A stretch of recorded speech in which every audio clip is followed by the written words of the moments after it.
Welcome everybody, and thank you for attending our last meetup of 2020. Woo, it's been a rough year, but we made it. So thank you all for coming. Okay, all right, so let's talk about what we're gonna do tonight. I have a few announcements before we get started. Then Kevin is going to talk about breaking into UX research, which is why we're all here tonight. And then we're gonna have some networking opportunities toward the end of the evening. For those who are not comfortable with networking, that's okay. We're going to give you plenty of heads up to bow out. But again, we know how important it is to network and meet new people. So I encourage you to stay. So hang out with us after the awesome talk.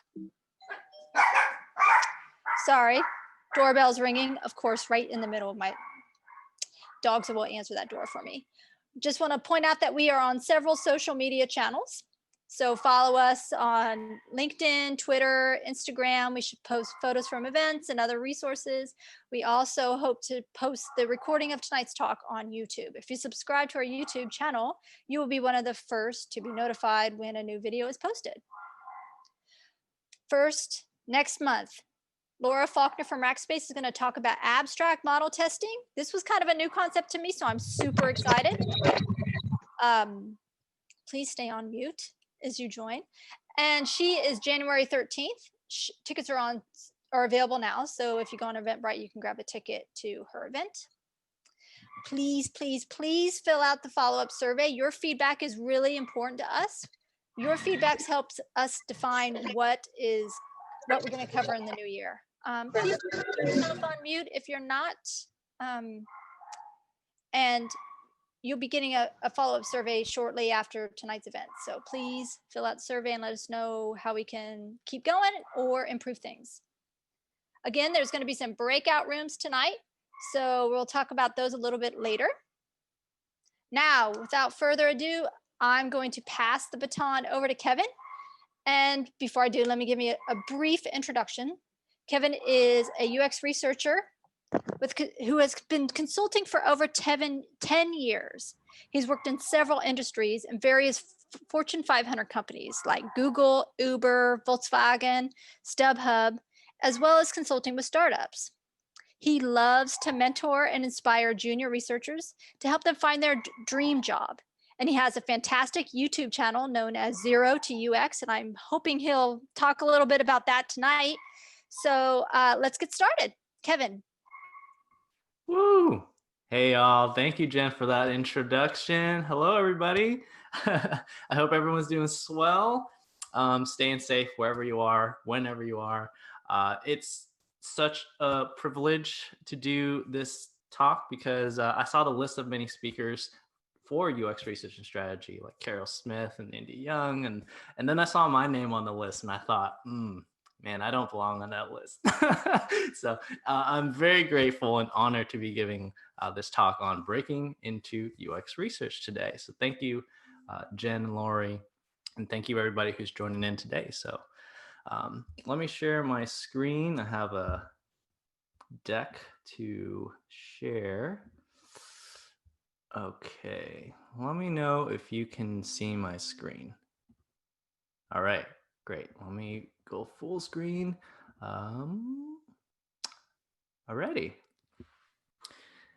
All right, here's what I'll cover today. Short intro to myself, in addition to that other intro that Jen already gave. A little bit about my resources, how I got into UX research, and then some tips on getting into UX research, some networking tips, which hopefully you'll stay for the networking event too. And without further ado, let's get it. All right, just a little bit about me before we get into my story. Outside of UX research or outside of making YouTube videos, I enjoy singing. I'm a huge space nerd. I actually wanted to be an astronaut when I was a baby. And I was just outdoors and racing my little Subaru around the track sometimes. Okay, now I gave you these pictures in the beginning for a reason, because I want to do a little icebreaker with y'all. It's called Two Truths and a Lie. Two of these statements are true. One of them is a lie. And I just want you to just maybe put in the chat which one you think is the lie. I can't see the chat, but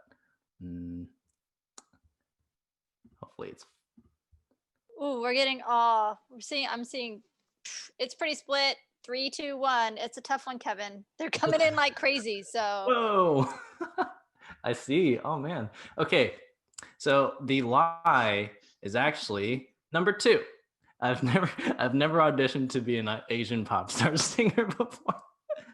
Um, Number one always surprises people because they think I drive a fast car, but it's a fast looking car, but it's actually really slow.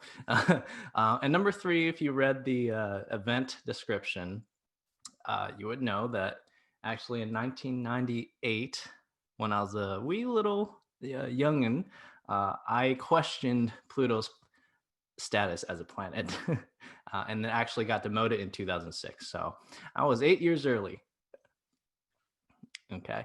And you see what I did there, right? I gave you these pictures first to prime you, just to make it a little harder. All right. Well, hopefully everyone had a little fun with that. Now I want to get into how I actually got into UX research myself. Okay, so I'm a proud Cal Bear, graduated from UC Berkeley. And at the time I was studying biology and psychology. So a double major, but I was super lost in my undergrad years. I was actually trying to be a pre-med student because my parents wanted me to be a doctor. And so that's what I studied. And I didn't really know what I wanted to do, to be honest. But I know after taking psychology classes that I fell in love with it and I wanted to do something with it. So I worked in psychology labs with the sleep lab, the neuroscience and cognition, and language and cognition labs as a research assistant. And I graduated. Woo! And after then, I worked at Stanford University, and also in a psychology lab, in a lifespan psychology lab, with a superstar professor. Really loved her. And I got some training in client-centered therapy. I was trying to become a therapist. This is how far off from UX I was. But it turns out therapy's actually really helped out in UX research in terms of interviewing people, listening to folks. Turned out to be a really good skill to have. But I didn't know what I was doing, to be honest. And then one day, serendipitously, a tech company gave me a call. They asked me about my sleep research back in undergrad, and I was like, "What? This is a tech company?" I was thinking of therapy the whole time, and so it surprised me. I learned that a person of my background could work in a tech company because at the time I was doing research, doing the same thing over and over again every single day. I wasn't really growing in those psychology labs. About this opportunity, I didn't get the job, but that was okay because it planted the seed. It exposed me to this new field of psychology in technology. I went home and I ruminated for a few weeks on like what that's something what I want to do. I actually searched it up. I researched UX research, and I thought, okay, this is fast paced. I can actually see research come to life and really challenge myself. And that's what uh, uh, attracted me to UX research. And so I ended up thinking for a few weeks at trying to learn UX after work. But my commute to work was 2 hours each way. By the time I got home, it was 7 p.m., ate dinner, took a rest. It was already 9 p.m. So I couldn't do it. I ended up leaving the job. I quit the job, which was really hard because I didn't know if I could get into UX. So I spent the next 6 months learning UX research on my own. I took courses, online courses from Coursera, Udemy, Udacity. I read a lot of books. If you could see my bookshelf, I have a lot of these UX books from back in the day. And for a couple months, that's all I did. I went to the library every single day to learn about UX research. And I applied to jobs, but it never worked out. I kept getting rejected and I didn't know why. They told me, well, you just don't have industry experience. So you got to go get some industry experience. And I said, how do I do that? Well, they said, well, you got to go get a master's degree. That'll be a good way to get in. And I decided to go and apply to master's programs. And this is what happened. Well, many thanks for sending your CV for us to have a look. Unfortunately, your work experience in the HCI field is very limited. We'd be looking for a good 5 years working as UX. And so I thought, well, how am I supposed to get industry experience without industry experience? It's the typical catch-22 problem. And after a few months of just learning and getting rejected, I decided something had to be different. I realized that all I was doing was just soaking in knowledge, but never really showing people that I could actually do research. So I took what I learned and my background in research and biology and psychology, and I started designing my own research projects. If you could see this little tiny picture, back when people could go into coffee shops, I made a sign and I said, hey, I'm Kevin. Give me 15 minutes of your time. I'll give you a cup of coffee. And I would run these usability tests, these little surveys, the little card sort studies, just to put into practice what I've learned. Because I wasn't getting any jobs, I wasn't getting into master's programs or higher degrees. So I decided I had to do something myself. And I kept doing this, applied my knowledge, added it to my resume, created a portfolio, and eventually, after another, I don't know, 60 total rejections, I got my first UX research job. Woo! So that's a story. I hope there's some takeaways in there that you can take for how to break in if you're not getting any opportunities, which I'll talk about the rest of the presentation as well. And since then, I've worked at some pretty neat companies, like Google, Unity, Uber, and StubHub. Worked with all kinds of different teams, different projects, and I couldn't be more grateful for that. And then I started getting a lot of emails, a lot of messages on how do I do this? How do I break in? And this was maybe 2017, 2018. I got a ton of these messages. I would type the same thing over and over again to people, and I got lazy. So I decided to make a video about it instead. How ironic, because making videos is a lot of work. But I think that I love doing this. It just gave me opportunities that I could never think of, like giving a talk like this to you all, right? Connecting with great researchers in the industry, and just sharing my knowledge with my style, my twist, a little fun and engaging way. So please consider liking and subscribing to my channel. Here's some things that I cover, all kinds of things. For example, guest interviews. We talk with designers, product managers, other researchers to get a feel for what it's like to collaborate with other kinds of stakeholders as a researcher. I have a series called Method Mondays where I just talk about the how-to for different research methods. And many more things. I basically wanted to create the YouTube channel I wish I had back then, because many videos are on UX design, but not a lot on UX research. So I thought, all right, let me do it. And just one more plug before I jump into the tips. Over past 3 years, I've been kind of keeping track of everything that I've learned. It was never meant to be shared. It was just kind of for myself to keep track of, like, what gaps do I have? What do I need to learn? And I looked at it and I realized, wow, this is might be a very, very valuable thing. And then some people pushed me, hey, you should just share this out, create a class, have your own voice to it. And so it will be launched soon, probably in February of next year. But I'll teach a lot of things, give my own little twist to it. And you can go to 0 2 x.com/masterclass to sign up. I plan to release the first module for free, so anyone can watch it. All right, so that's the plug. Thank you. Now let's get to the good stuff. Breaking into UX research. Now, as I give these tips, think about where you are right now, because these tips might depend on where you're at right now.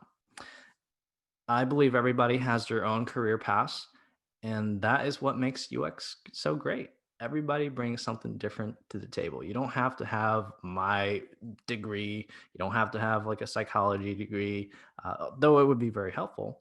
Um, I think having many perspectives coming into UX is what makes UX and the community so rich. All right. I've broken it down into a couple ways that you can get started with, and that's education, hands-on experience, and through your current job or workplace.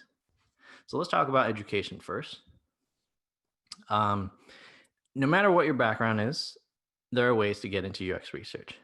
Whether you have a bachelor's, master's, PhD, or maybe you've been working as a professor, a marketer, therapist, or even an Olympic badminton player. Yes, I've helped someone break into UX, and they were an Olympic badminton player. I believe that there are ways that you can get in.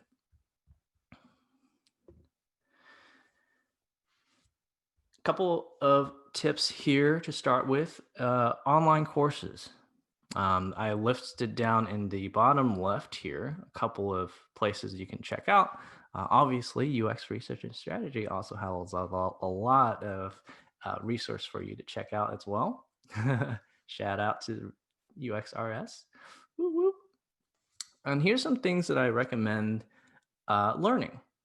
HCI, basic human-computer interaction, human factors topics, UX, psychology, intro to business. So you can get a class thinking about how businesses work.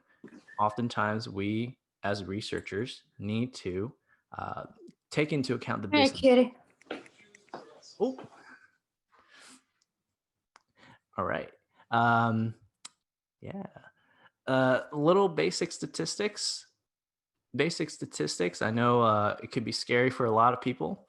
Like, oh, I hate numbers. But I think it's useful, even if you want to be a pure qualitative researcher, having a knowledge of basic statistics will help you get a better grasp at the data. And it comes down to metacognitive abilities of not knowing what you don't know. If you don't know that you can apply some analysis to your data, you might be leaving some insights on the table. So I think at least being knowledgeable of what exists can help you with your insights finding. And lastly, books. And I have a list of books right here, or you can check out this Medium article that I wrote on books that you can check out to learn about what it is to be a UX research leader, right? I think this is a 360-degree approach to being a UX researcher, because you could just learn to research stuff, but there's so much more to the job than doing research. And that's why I think it's important to learn all these topics as well. Another way you can do this is something that I did when I was transitioning, was actually be a participant. I signed up for user testing. I signed up for like Google Studies, focus groups. And the main purpose was to learn, how do other researchers plan their research? What's it like from the other side? So you're literally stepping into the shoes of a participant. So building empathy. I think that really helps as well. And you might earn a few bucks for doing so. So why not? All right. Here's a question I get all the time. Do I need a certificate? What about boot camps? What about a master's, PhD? Do I need them? I don't think anything beats learning by doing experience. By experience, yeah. You can learn the theory. I think it helps to some degree. Having a strong foundation in the theory is helpful. But like I said, I read a lot of books, I took a lot of classes, but it was so different when I actually planned to study. Um, and so do that, learn all the topics, learn the fundamentals, but get yourself out there and work on some projects. And I'll give you some tips on how to find projects later on. Boot camps. I want to talk about these. Well, when we think about boot camps, there are several that come to mind. I think there's pros and cons to them. The pros are that they give you some structure on how the design process is like. The con, maybe most of them currently focus heavily on UX design and they gloss over the research part of it. Um, so I heard from a student from a boot camp grad, they said they told us to just do usability testing or interviews, and that's user research, right? They don't teach you the rigors of research. How do you operationalize questions so you can conduct valid research? How do you break down constructs, break down assumptions? Experimental design. Do you use between or within subjects, masked pairs? Counterbalancing. Is Latin square a good counterbalancing model? They don't teach you any of those. And that's why I think taking some more rigorous research dedicated classes will help you, which is why UX research and strategy exists, which is why my YouTube channel exists, to fill in that gap of research and show some research love. Okay, so some of these that I can recommend is from one of my friends, Michelle Ronson. She runs Curiosity Tank, a series of workshops. So shout out to her. I've spoken to her a couple of times. We're going to do a YouTube collab one day, and yeah. And as I mentioned, I'll be launching my own masterclass in February. All right. Next, what about higher degrees? My advice for this part probably applies to the United States. At least I know that market better. I know that in other countries, like PhDs and masters are more coveted. But my tip would, if you want to apply to higher degrees, don't make the same mistake that I made, because when I graduated from my bachelor's, I didn't know any of my professors. So when I started applying to master's programs, finding those 2 or 3 letters of recommendations was impossible for me. So meet with your professors now if you're still in a program. And even if you don't know if you want a master's or PhD later, it's always good to keep a good network. So you're going to need those letters later. Now, what if you already have a PhD? For those of you out there, well, leverage your network because you have a strong network. When you present your projects, your dissertation, for example, show the impact or potential impact of your dissertation, why this company needs your skills, and less about the theory. And alongside that, build those UX skills. All right. That's education. The second thing I want to talk about is getting hands-on experience. A couple things here. The first one is if you're lucky enough to still be in school, look for an internship, because you have access to those roles that other people won't. You have access to internships. That's great. Number 2, research assistantships or apprenticeships. This could be a good way to break into full-time opportunities or like mid-level opportunities by starting off as a research assistant. If you have zero, oh, I hear some noise. Please remember to mute. Cool, thank you. Yeah, the second one will be research assistantships. That could be a good way to break in as well. And I want you to write this down. Underneath number 2, I've listed a couple of contract agencies, at least that exist in the United States, that help you get your foot in the door at big tech companies. Adecco, Artec, Robert Half, these are all staffing agencies. And basically how it works is you work for them, but you get put on assignment at a different company like Google or Facebook or whatnot. Um, I know that in Europe and other countries, contracting works a little bit differently, but that's another option if you hadn't thought of it. Lastly, this is the way that I did it, was to work on side projects or to volunteer or do some hackathons. And if you're looking for volunteer opportunities for UX research, I highly recommend uxrescue.org, COVIDwatch.org, UXPA, wemakechange.org. There's a lot of these. Another place that you could do this is literally message some startups or business that you really like, show them value and how you could possibly help them, and just cold email them and try to form a relationship that way.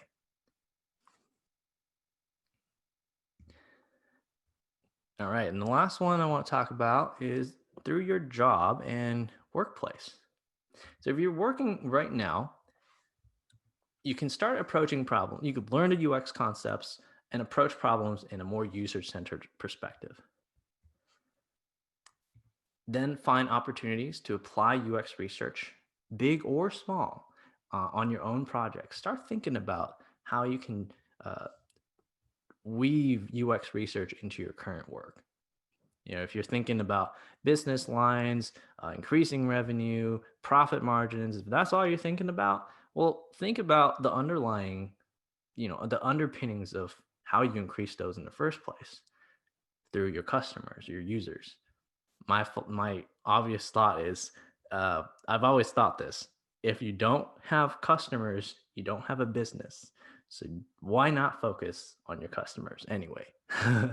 So that's one way to go about it. And connect with your UX team. If you have a UX team, just reach out to them, have coffee, learn about what their day-to-day life is, and show your interest. A common question that I get from folks is, well, what if I don't have a UX team at my job? Well, that's great, because you are now the expert. Okay, you might not be expert, but compared to the rest of your teammates who don't care or know about UX, you are the expert. And I recommend to create your opportunity to do stuff, right? You can be the leader, you can influence up and start getting people to know about UX research. All right. Some job titles you can search for. This is not an exhaustive list, but this is the most common job titles that I've seen. So you could write this down if you want, or this will be sent out afterwards. UX researcher, user researcher, design research, etc. A couple things at the bottom I put in asterisks. These are more ancillary to UX research, but they could be a good way to kind of jump into UX research later. These are kind of support roles for UX researchers, so you're going to work very closely with them. You're going to learn their day-to-day life. So yeah, that could be a great way to do that.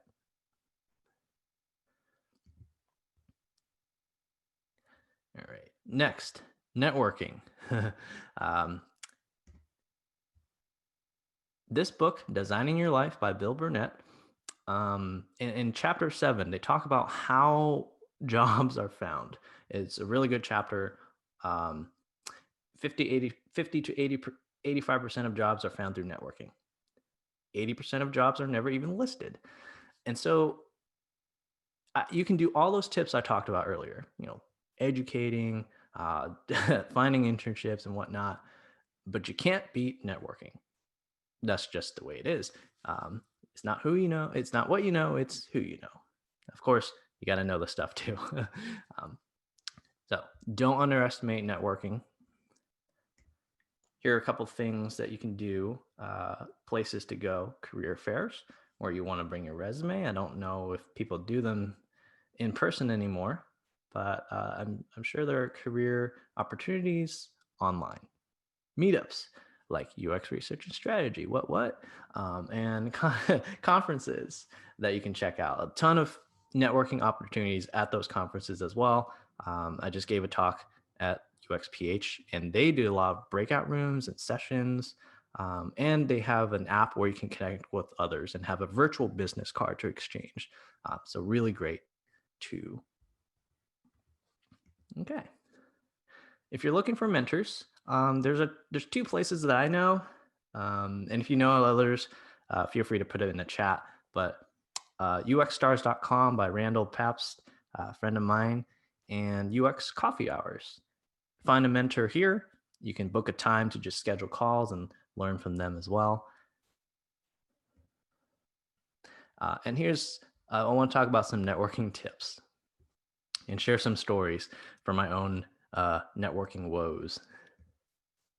First, have your pitch ready. Tell me about yourself. I know UX Research and Strategy did this talk on like mastering the research interview before. And they did a really good job on talking like, how do you pitch yourself in 30 seconds or a minute? When you network, you want to have this ready. You don't want to come across as desperate though, like, oh, I need a job, because that's going to be a big turnoff. Show your value, talk about what you have been doing, what you're doing now, and then where you want to go. So like the before, present, and after. Second would be, when you're talking to someone, prepare questions to ask them. Show your interest and passion, right? It's a two-way street. It's not about you. It's actually about giving. So you want to understand the other person, learn from them, and get really good questions in there. Third one, and perhaps probably one of the more important ones when networking, is don't ask for referrals from strangers. All right. I don't know how many people have done this, but I'll explain how to actually ask for referrals and how referrals work in the next couple of slides. Because, again, it's not a one-way street. It's a two-way street. You got to cultivate a relationship, because you're not getting referral just for today. You're building a relationship so you can possibly help them in the future and for them to help you in the future. It's not just for today. But what if you hate networking? I am, I'm on the spectrum of extrovert to introvert. I'm probably in the middle, ambivert, but leaning towards introvert. But I know when I first was getting into UX research, I forced myself. I had to force myself to attend meetups and networking events, and I was not prepared. I would go to the water station way too many times, and I would look for people to like try to make eye contact with them, but no one ever did. And then when someone did, I'm like, oh no, what do I do now? What questions do I approach them, or do they approach me? And my heart would just pump so fast, and I would forget to breathe sometimes. And that's okay. That is okay. If you force yourself more times, you'll get used to it, and you'll learn to network better, right? Not be as nervous the next time around.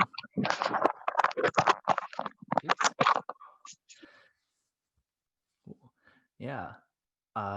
Because I learned a couple of times, sometimes you just got to be proud of yourself for going out in the first place if you're an introvert. Like, okay, I didn't talk to many people that time, but at least I went out. Next time, I'll do better. And here's what I'll do next time instead. Okay, so you're iterating on yourself, essentially. Here's another tip that I learned that I give to people now. If you are an introvert and you hate networking, pretend it's user research. Okay, you go out, you prepare a list of interview questions, and you just ask people and pretend it's user research. That helped me. And like I said, networking is about giving. So consider giving a donation to UX Research and Strategy today. All right. Another thing I want to talk about is reaching out to people for referrals or reaching out to people for jobs or help or mentorship in general, don't seem desperate and don't make it all about you. I have altered this message, but I've gotten messages like this before, right? Please, I'm looking for a job in UX. I've been trying for 7 months. No one will accept me. Can you refer me to Google or Uber, please? Well, firstly, I don't work there anymore.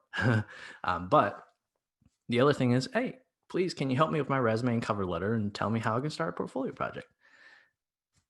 Well, I get it. There comes a time where you've been trying so hard and nothing seems to be working and you feel desperate. I get it. Um, but this is not the way to do it. I'll show you how you can do it in the next couple slides. The reason why you don't want to ask referrals from strangers is this, right? And everybody starts off as a stranger, but that's why we cultivate a relationship. We build relationships so that they're no longer strangers. Here's how referrals work. It's a great thing. It's a beautiful thing. The person referring you, if you get a job, if you are a successful hire through their referral, they get a nice little bonus and you get the job. It's a win-win. However, the person referring you also has to fill in information about you on their internal system, such as how long they've known you, to what capacity do they know you, what's your relationship, how well do they know your work, and then recommendations. So if you don't know someone, they won't be able to write you a good referral anyway. So it just goes down the drain. And that's why we want to build those relationships first. Okay. Job search, application tips. I'm going to give you some hacks here. First of all, if you're not on LinkedIn, I highly recommend it. And I want you to do this on LinkedIn. Stalk everybody on LinkedIn. Follow them, connect with them. And here's why. A lot of people post job openings. And if one of your connections see it and they comment or like it, you will be exposed to it because of the algorithm. And that can help you get closer to a job, whereas someone who's not stalking people won't. Here's something that I learned from a friend of mine. This is a tip. I think it's better to show you than to just tell you. So if you can see this GIF, you want to search for this term, hiring UX researcher on LinkedIn, and then filter for content. What this does is show you posts that people have posted that contain the words hiring, blah, blah, blah. Sometimes you see in the bottom, like sometimes people post it before their job posting goes official on their website. So that's a hack for you to look at jobs that might not be officially on their website first. Hope that helps. A question that I get a lot is, do I need a portfolio for UX research? And recently someone told me that, hey, well, I've been told that I don't need one, that the researchers I talked to got their jobs without a portfolio. And this person had a bachelor's degree, she asked me, and I asked her this, well, who told you, who are these people giving you this advice? Do they have PhDs? And she said, yeah. And I said, do you have a PhD? She's like, no. And I said, well, then you need a portfolio. Well, if you have a PhD, I think you can get away without a portfolio.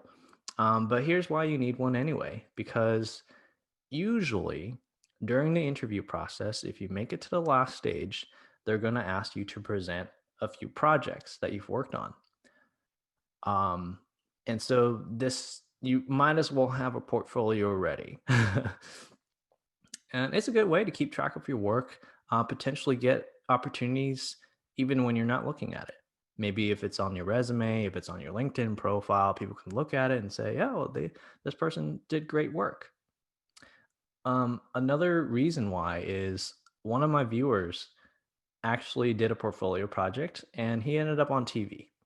Um, his local news channel covered his UX research portfolio.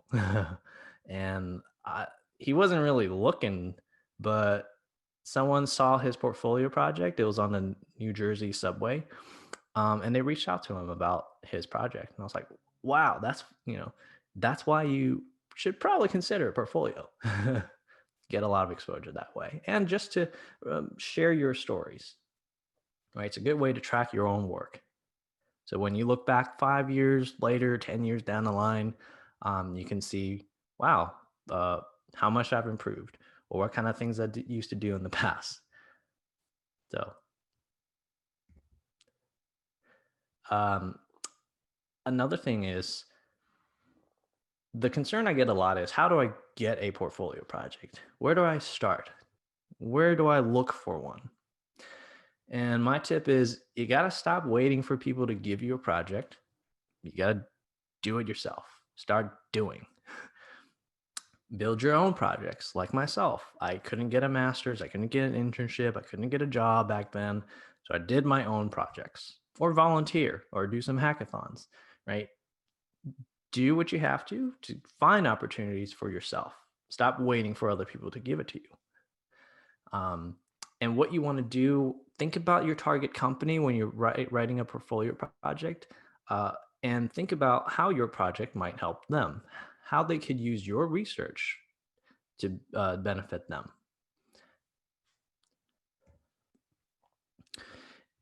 And too many times I see portfolio projects uh, purpose is to redesign something to make it prettier.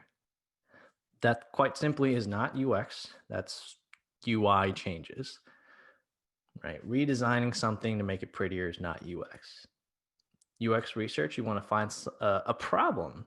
Perhaps it could be a problem that you encounter in your everyday life, or perhaps think like a product manager or someone in a company. Read the news, what kind of new initiatives that people are facing in those companies, and try to think of uh, what kind of questions they might have about their users. All right. And if you have never done a portfolio project before, I have a 7-part follow along series on my YouTube channel where I break down the problem. I show you how to plan a research plan, conduct the research itself, analyze the data, and put it all together into a report, followed by a reflection on the portfolio project. So if you need some follow along practice, check it out here. I had a lot of fun doing this.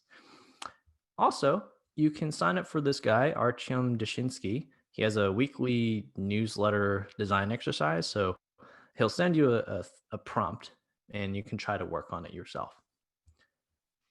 So many resources to look for a portfolio project. Another technique, and this is probably the best one that I have given advice about and that I've seen work very well. If you're cold emailing people for a portfolio project, for example, like let's say you really like this one company and you want to volunteer and get some work experience with them. Here's what you want to do. It's called the briefcase technique. The idea is you want to solve their problems for them and then pitch that back to them. So one of my viewers landed a job interview by doing this. So what you do is research the company, find out possible questions that they might have. How can we make sure that your users are doing this? Why are your users doing this? Why aren't they doing this, etc.? Pose these questions to them, offer some bite-sized solutions or processes that you can perhaps do, and then show them that you're the one who can help them. You're basically giving them a problem and then saying, here's your problem, I can help you with it. And that worked for a few of my viewers to land job interviews. Okay. So that pretty much wraps up the tips I have on breaking into UX research, like networking, learning on your own. But I have just a few more slides. And I will say, probably the last few slides are the most important. If you can take anything away from today's talk, it'll be the last couple of slides.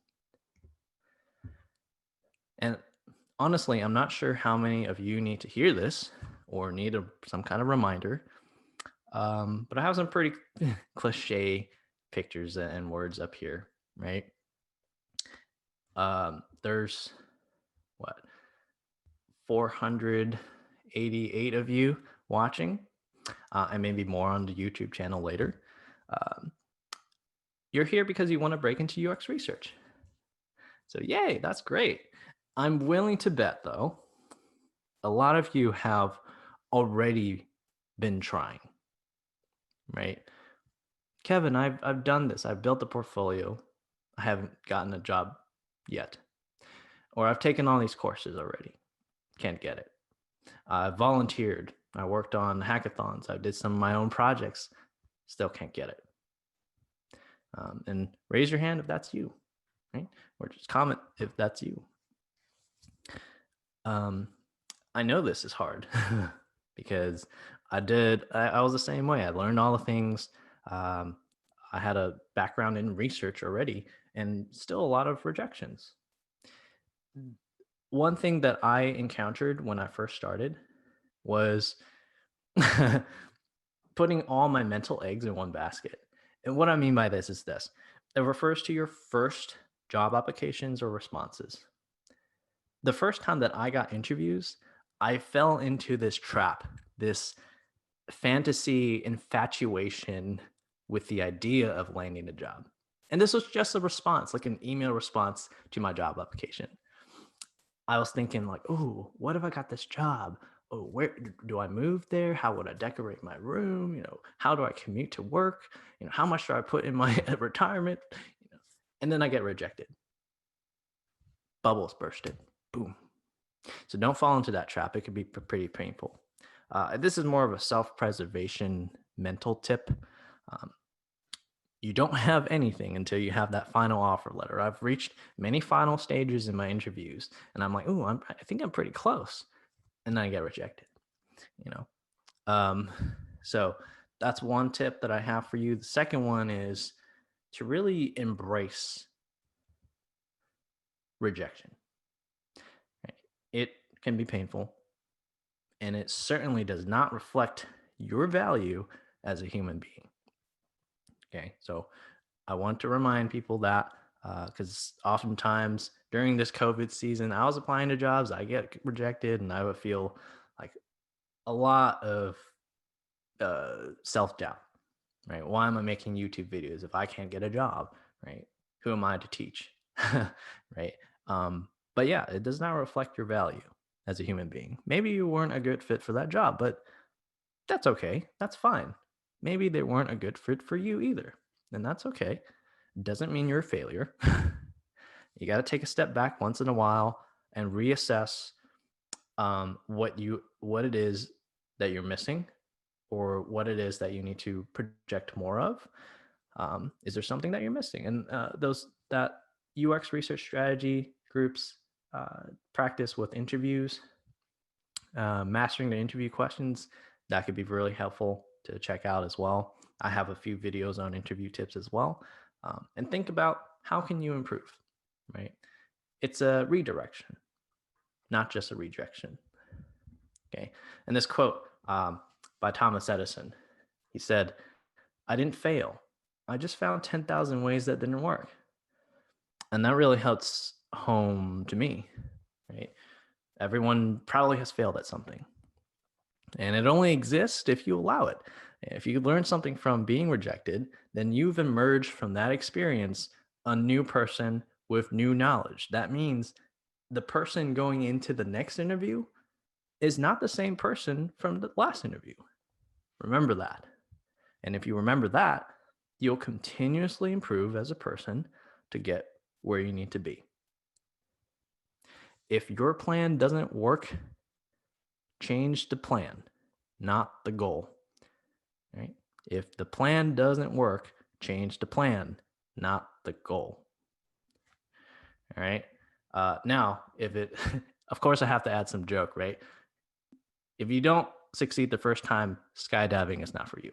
All right. Anyway, on that note, thank you for listening to me talk for 40 minutes. I hope that was helpful. I'll take some questions now. And yeah, you can keep in touch with me here, follow me on YouTube, all these social medias. Yeah, thank you so much. Awesome. Thank you, Kevin. Everybody find your emoji and give Kevin a round of applause. That was awesome. We have a lot of questions coming that came into the chat, Kevin. So I'm going to go ahead and shoot some at you if you're ready. Let's do it. All right.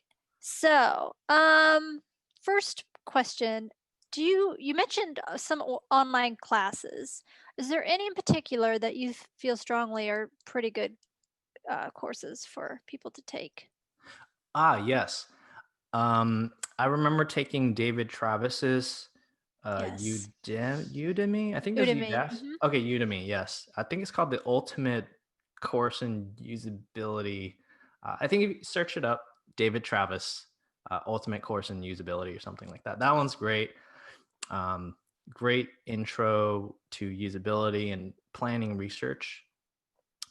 Another one is called Questionnaire Design for Social Surveys. You can find this one on coursera.org. It's taught by the University of Michigan, and it surveys is surveys are really difficult. They are more difficult than it seems. And this class does a stellar job at going over biases, question design, order, wording, constructs, all of that stuff that people don't even think about when they design surveys. And that's why there's so many surveys that are wasted or come back with useless data. That one's another one I highly, highly recommend. What was that one again, Kevin? The survey one? Questionnaire design for social surveys Okay. We'll on look it up. Coursera. Okay. Great. So some questions. You mentioned finding mentors. Hmm. You had a couple sources there. What do you look for in a good mentor? What are some of the questions a mentee could ask a mentor to find out if it's a good fit? Yeah, that's a great question. Um, I never really had a mentor until I started my job at Uber. And then I met my mentor, Paula, which you've seen her on my videos if you watch my videos. Um, and I think a really good mentor isn't trying to um, just teach you for the sake of teaching. They want to understand where you're at. Um, they're helping you grow. I think a good mentor, and it's hard to gauge this, right, when you're just talking to them, but you realize it's a good mentorship relationship if they're teaching you how to fish instead of giving you the fish, right? I think that's the purpose of just growing yourself as a researcher, as a person in general. And some things that can help you gauge is, how have you mentored other people? you know, Asking about what their style is, give them certain situations of like, hey, tell me about your relationship with your mentees currently and how, give me an example of how you've helped them. What was their situation? So basically, user research interview questions, asking about the past, asking about style. You can share with them your style, how you like to learn, and see if it vibes. Right? There's communication styles. There's 4 of them, I believe. Uh, Direct. I forgot what the 4 are, but you want to make sure that your communication styles vibe with each other. And yeah, and that you can do that by asking some good questions about how their current style is. All right. Great. Thanks, Kevin. So, how do you ask for a referral? Like, how much investment Does there need to be in a relationship to where it gets to a place where you can ask for a referral? And how do you do that? Yeah, that's a great question. I guess there's no magic bullet. There's no like set time. If you do this, uh, get a referral in 3 days or get a referral in 90 days. There's nothing like that. Um, it starts with just an introduction to yourself. If you send out a lot of requests for networking, let's say you send out 1,000 emails, you might get a handful back. Right? Don't expect everybody to get back to you. So you're gonna have to start with numbers. And what I shared here, yeah, this could be a good way, right? I know you can't see the image, but a little introduction to yourself, right? Tell me about yourself, where you've been, why you're interested in UX research. And maybe even before that, talk about them, right? Hey, the best emails that I've gotten are just like people who have seen my YouTube channel. They're like, hey, Kevin, I love your YouTube videos, especially this one. Give specific examples of what you've learned from them, so that you can build that rapport. Right? I love your work. I want to seek your help for some things. How can I help you? Right? And then tell them a little bit about yourself. So start with them first. Yes. So that they know you're not just copy and pasting the same thing over and over to everybody. Personalize the message to that person and start with, hey, if there's anything I can do to help you, right? It's about giving. Let me know. I'm eager to get into the field. I'm looking for I'm looking for advice, maybe because I don't have any right now, or I'm kind of lost. Or you can point me in any direction. Point me in some resources I can help if they don't themselves have time for it. So yeah, be human. I guess my tip would be human. And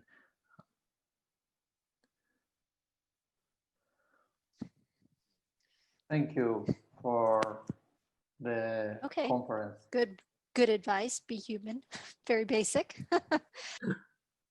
So Kevin, next question. You probably talk to a lot of people in the industry. What counts more?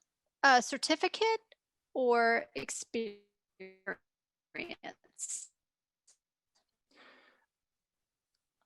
I would lean on experience, because many people can get certificates, but it's how you package your story back to the hiring manager or the recruiter. And I mean, I had a degree in biology psychology from like Cal, and I thought that would be good enough, but no, it's not. You gotta put in some work, and you share the story of how you approach problems. And a certificate, if it's a well-known one and people know what that certificate is about, then they know there's some rigor that goes with it. But at the end of the day, you want to show some work, your thinking process, and you do that with the portfolio projects or actual work that you've done. I don't think I have many certificates. I've just gotten in, I broke in, and I built up my experience, and I have since then 5 or 6 years of UX research experience. And yeah, I've been able to show impact that I've made, the difficult, complex projects that I've worked on. And the most important thing is, can you collaborate with different stakeholders at your jobs, right? So in certificate programs, you're working with other students mostly, but you're not working on like real clients, like with the clients. How are you talking with product managers? How are you talking with designers? That doesn't come up in a certificate program. Yeah, that's a really good point. So next question, Kevin. So you mentioned earlier about the briefcase strategy. How do you how do you figure out what problems that company might be trying to solve? Yes. Well, one way is to read the news. Any news about the company recently. Another one could be your personal experience with that company's products or services. I've seen a lot of portfolio projects based on that. Like, oh, I've been using Spotify, and here's one problem that I've noticed. How can I research this to make it better, to improve the user experience? Another thing is you can ask questions such as, from their perspectives. Usually they might be thinking, how do we get more users? Why aren't other users using our product? So you can pitch that question back to them, right? I can help you research this stuff. Yeah. And that'll perk their ears up, I'm sure. Okay, great. So next question, Kevin, how important is designing the data or data design when you're working on your portfolio? Data design? The question is, how important is data design and data in general when it comes to UX research? Data design. So I'm going to maybe interpret that to how important is like great design when it comes to maybe a UX research portfolio or project. Okay. Yeah, there's two ways we could take this, right? I can interpret it into how the portfolio looks like visually, and the actual deliverables from your project. I don't think it's the most important part. Of course, it's your first impression. If you have, misaligned paragraphs, weird text things, it's gonna leave not a great impression for your hiring manager. So make sure at least it's flushed out and polished up a little bit, but it's not really about the visuals, right? When I'm reading portfolio projects, when I'm reading a UX research project, I'm looking for, what was the problem that you're trying to solve? Is it a real problem that it needs to be solved? And how do you determine that? How do you break that down? Operationalizing your research questions, talking about what methods or approaches you want to do, and explaining why, right? The most important part in a research portfolio is explaining why you do things, not what you did. Because I want to see your thought process. I want to be like, if you were to come into my team and worked, can you solve any problem I throw at you? Or how would you approach any problem solving? So it doesn't have to be super polished, doesn't have to be like very pretty, but have a good impression, first of all, and then focus on your why. Excellent. Thanks, Kevin. We also, I will point out, we do have a little on-demand webinar on how to build a UX research portfolio specifically and what kind of content you should put into that. So that's on our Vimeo channel. So if you're interested in that, that might help give you some tips on what to include, because I know that can be tricky to know.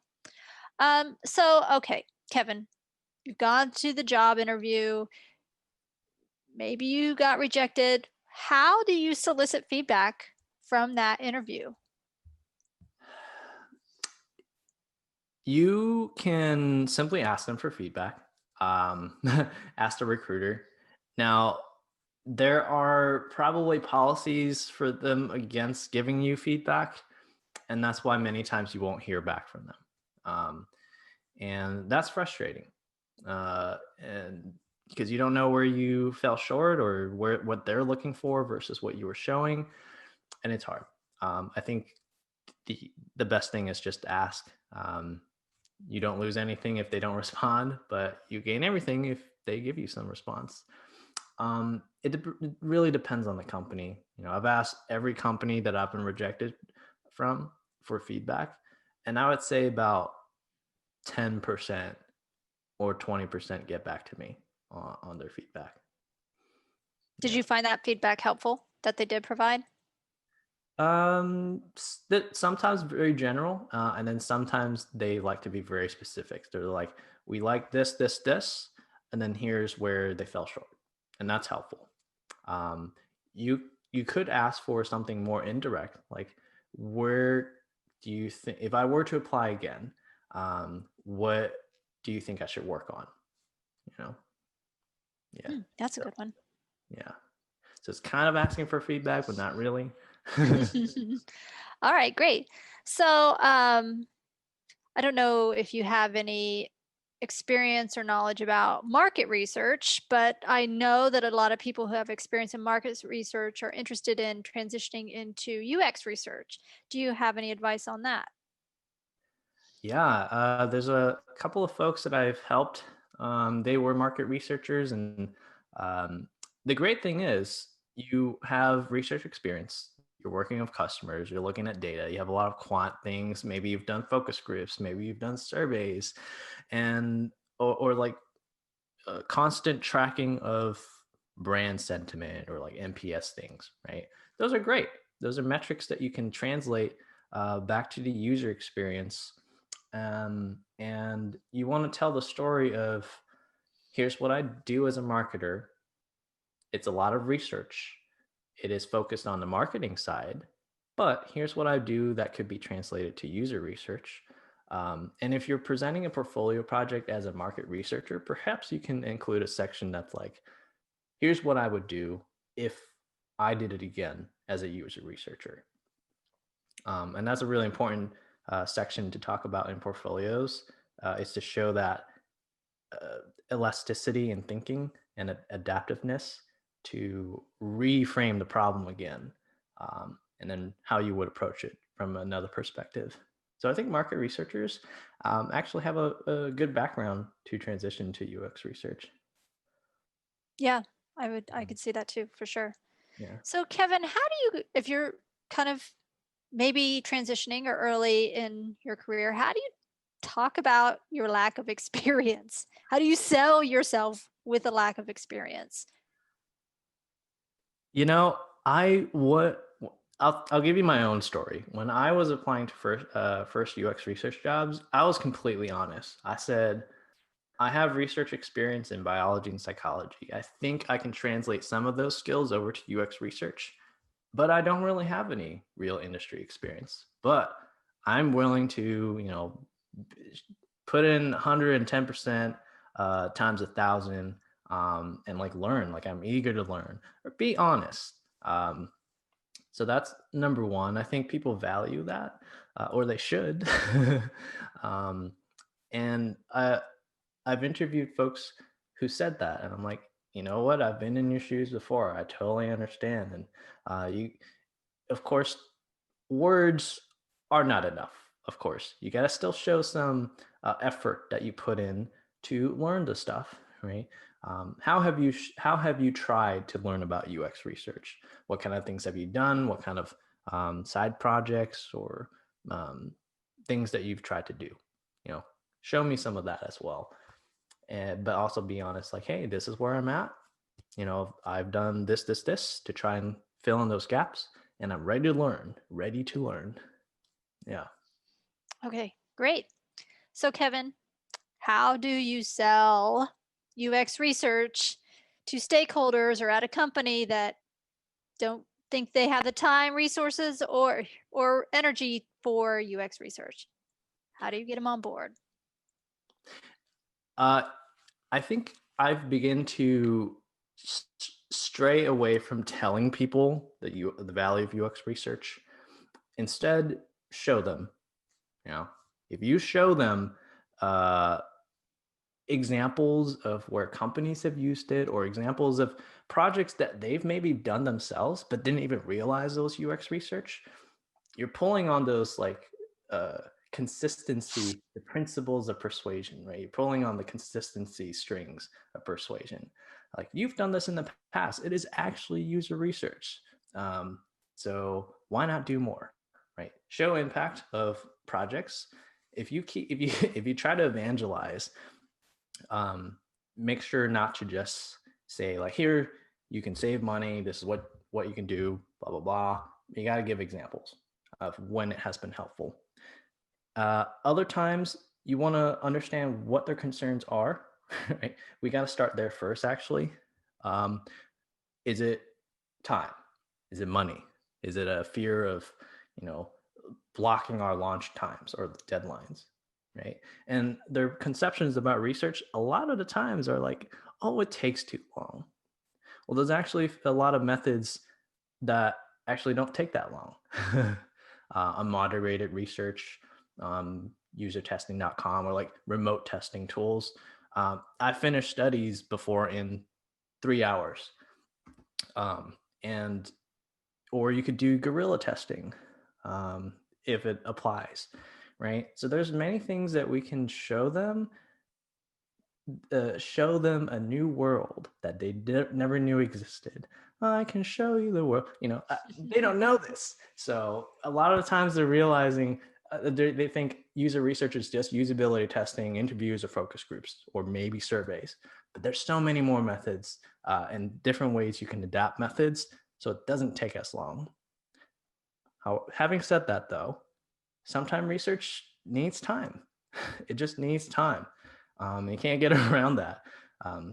So you want to, one tip that one thing that I've done in the past is anticipate research needs and establish some programs.